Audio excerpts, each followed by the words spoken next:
আসসালামু আলাইকুম ওরহমতুল্লাহি ওবারাকাতু। বিসমিল্লাহির রহমানির রহিম। আজকের টপিক হচ্ছে সন্তানের জন্য প্যারেন্টিং কি এবং কেন। প্যারেন্টিং শব্দটি ইংরেজি। এর সারমর্ম হচ্ছে সন্তান প্রতিপালনে মা বাবার ভূমিকা। প্যারেন্টিং শব্দটির অর্থ ব্যাপক। প্যারেন্টিং মানে খুব ছোট বয়সে শুধু শিশুর লালন পালন নয়। প্যারেন্টিং হচ্ছে একটি প্রক্রিয়া বা পদ্ধতি যার মাধ্যমে সন্তানের দৈহিক, মানসিক, সামাজিক, অর্থনৈতিক, বুদ্ধিবৃত্তিক এবং ধর্মীয় প্রতিটি দিক দিয়ে শিশুকাল থেকে যৌবন পর্যন্ত শিক্ষাদান।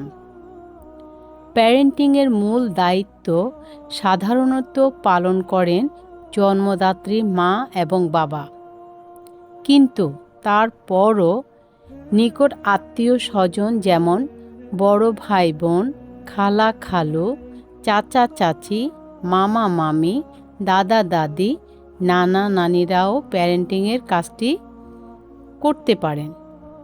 ইংল্যান্ডের বিখ্যাত পিডিয়াট্রিশিয়ান এবং সাইকোলজিস্ট ডোনাল্ড উইনিকট বলেছেন, ভালো প্যারেন্টিংয়ের অর্থ হচ্ছে সন্তানের জন্মলগ্ন থেকে শুরু করে তার প্রতিটি মুহূর্তের ডেভেলপমেন্টের অর্থাৎ অগ্রগতির বা উন্নতির প্রতি সজাগ থাকা, মানে সজাগ দৃষ্টি রাখা। আমাদের দেশে কোনো প্যারেন্ট সন্তানের শুধুমাত্র স্বাস্থ্য ও খাওয়া দাওয়া নিয়ে চিন্তা করেন, আবার কোনো প্যারেন্ট শুধু সন্তানের পড়ালেখা নিয়ে বেশি চিন্তা করেন, যেমন সকালে টিচার, সারাদিন স্কুল, বিকেলে কোচিং, তারপর রাতে আরেক টিচার ইত্যাদি। আবার কোনো প্যারেন্ট সন্তানের কোনো বিষয়েরই খোঁজ খবর নেন না, কিন্তু পরীক্ষায় রেজাল্ট খারাপ হলেই শুরু করেন মারধর, শাস্তি ইত্যাদি। এর কোনোটিই কিন্তু ঠিক নয়। ইসলামিক সায়েন্সের আলোকে প্যারেন্টিং কিভাবে করে? প্যারেন্টিং হচ্ছে একটি পূর্ণাঙ্গ ব্যবস্থাপনা বা কমপ্লিট প্যাকেজ। এই প্যাকেজের আওতায় সন্তানের এই দুনিয়ার ভালো এবং আখিরাতে ভালোর জন্য যা যা প্রয়োজন তা সবই সম্পৃক্ত। একটিকে বাদ দিয়ে অন্যটিকে বেশি গুরুত্ব দেয়া যাবে না। প্যারেন্টিংয়ের ধরন। শিশু বিশেষজ্ঞরা প্যারেন্টদেরকে 3 ভাগে ভাগ করেছেন। যারা সন্তানের ভালো মন্দ সবই গ্রহণ করেন তারা হচ্ছেন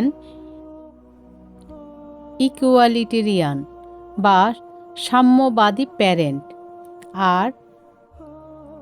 আর যে সকল প্যারেন্ট সন্তানের সব ধরনের খারাপকে খারাপ চোখে দেখেন না তারা হলেন সহনশীল প্যারেন্ট।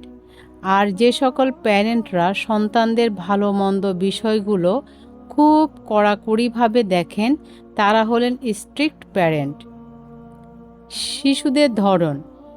শিশু বিশেষজ্ঞরা প্যারেন্টদের মতো শিশুদেরকেও 3 ভাগে ভাগ করেছেন। যে সকল শিশু ভালো মন্দ দুটি করে বেড়ায় তারা হচ্ছে নমনীয় শিশু।